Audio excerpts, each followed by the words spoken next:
By now you've probably watched or at least heard about the Hank Green video about knitting and physics that appeared recently on SciShow's YouTube channel.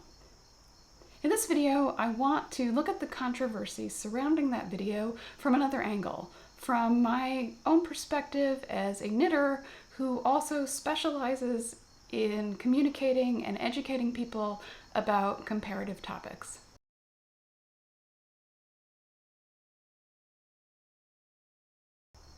Hi, I'm Harriet. Welcome to my channel. I have been a knitter and crocheter for about 40 years now, and I usually talk about the various projects that I'm working on and challenges that I'm dealing with in my knitting and crochet and spinning and fiber arts in general. In this video, I want to do something a little bit different and wade into the controversy surrounding the video that was released recently on the SciShow channel, narrated by Hank Green, that looked at the relationship between knitting and physics. Okay, so a lot of other YouTube channels have addressed this topic, and I think there have been a lot of really good videos out there. And Christina Vike in particular had a really thoughtful step-by-step kind of rebuttal of some of the issues. And I think her video is particularly effective because, she's herself a scientist, but she also, kind of approaches the topic from a space of sympathy and understanding with SciShow and what it's trying to do. So in my non-knitting life, I have a PhD in a field called comparative literature. And what that means is that I basically have had a 30-year career as a humanities communicator, if you will, right? An educator who talks about topics from a comparative perspective. So basically I specialize in making comparisons across cultures and between cultures, and also sometimes across disciplines. And that's essentially what the SciShow video was trying to do, right? It was trying to make a comparison of sorts, right? Or sort of explicate a point of intersection between knitting and physics. And that's actually a fascinating point of intersection. And I think that the video did a really good job when it talked about the idea of the kinds of fabrics that are useful for physicists and that physicists are studying, and the way that they're sort of generated. What I want to kind of tease apart and sort of think through, though, is some people would call it an apology. I would call it a little bit more of a defense that was offered in the comments by the creators, the team behind the video itself, about sort of how they sort of tried to justify what happened in the video. Okay, so one of the first things that they argued was that, that yes, they had some of the language wrong in the video, particularly when talking about knitting. And one of the major errors, really, in the video was that they referred to knitting stitches as knots. And they said, well, we decided to use that because knots just kind of means, where two yarns sort of two yarns meet. So we decided for, simplicity's sake, we'll call it a knot. I would say that this is something that is a huge problem if you're working on a comparative topic. You can't just treat the language of two different countries or disciplines as if they're always equivalent, right? There's always going to be something lost in translation, and you have to figure out how to communicate that to your audience without doing a disservice, right, to either side of the equation, so to speak. So the problem is, I don't know enough about physics or math. I know that mathematicians have applied knot theory to knitting and used it very productively in that way, and so that may be the sort of the lens through which they're thinking about the term knots. I would say that someone should have alerted them that in knitting, a knot is a very specific thing that changes the nature of the fabric that you're creating. Or at least it has the potential to change the nature of the fabric that you're creating. And as many people pointed out, knots are actually characteristic of nalbinding. I hope I'm saying that right, I may not be, which is an earlier form of, sort of fiber art that basically most historians think was the precursor of knitting. So, like, you can't just use one word as if it's okay, right? If it means one thing in one language, you have to make sure it doesn't mean something very different, right, in another language or in another field. And in this case, you have what knot might mean in the field of math and science, and then you have what knots mean in the field of arts and crafts. And you can't just behave as if those two things are the same. So one of the other arguments that was made was that, sort of using this simplifying language was designed because the video was meant for an introductory kind of audience. Right? And one of the things that SciShow is focused on doing is on getting people to enjoy learning and enjoy thinking about learning. And I personally am all for that. I think we definitely want to do that. But I think that, I have some misgivings about kind of using that argument that, well, it was meant for an introductory audience, so, fill in the blanks with the rationalization for what they did. When I taught courses that, worked cross-culturally or in an interdisciplinary way, I always had to be attentive to, okay, who's my audience and what level are they kind of operating at, right? How much background might they bring to these topics?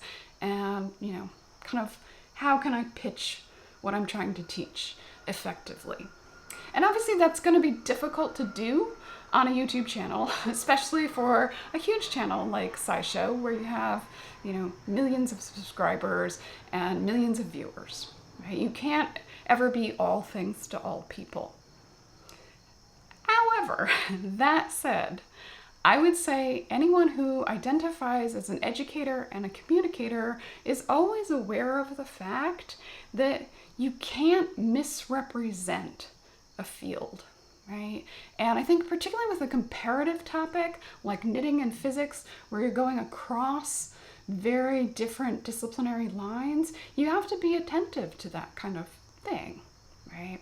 So I'll put up an image here that kind of shows sort of where I see knitting as fitting in these different, it's a Venn diagram of arts and crafts and history and culture and math and science. And I just use those terms kind of loosely to make the graph simpler, more basic. But as you can see, knitting kind of intersects these three very different fields. And so I think that what SciShow is trying to argue is that they were basically looking at knitting kind of almost solely from that Venn diagram circle that focuses on physics, right? And maybe to some extent on math as well. And that was their focal point, their audience. They're pitching it for an audience of scientists. And so they kind of didn't worry too much about the arts and crafts like perspective and the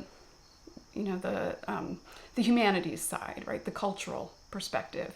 And I think, what I would say to that, and that's why I put around in those sort of energy lines that surround those three Venn diagram circles, I put things like race and gender and social class and colonialism and, think of all of these broad-based historical, political movements and social norms, right? All of these large-scale things, right? We can debate the ways that those things affect those three circles, right? We can disagree about that, but the fact is that those things do affect all of those circles.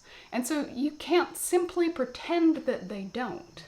And I think that's what a lot of knitters did not like about the SciShow video, is that,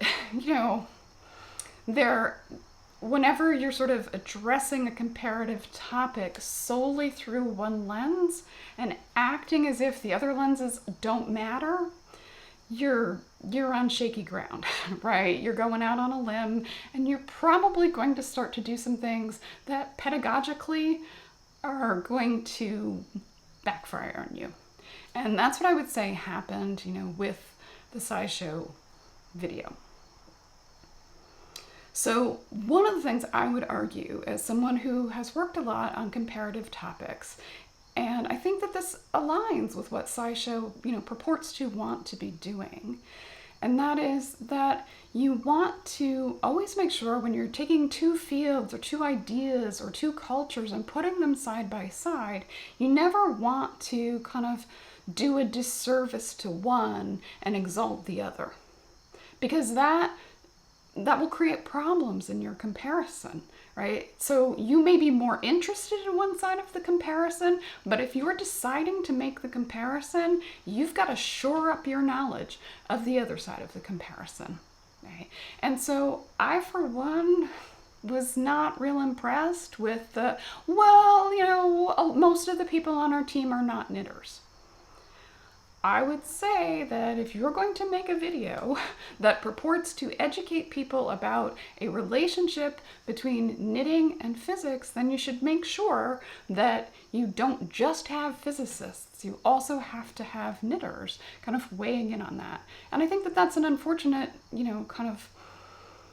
that's unfortunately why there were such major mistakes in the video. And, the argument was, everybody makes mistakes, and that doesn't take away from the credibility of this video and the points that it's making.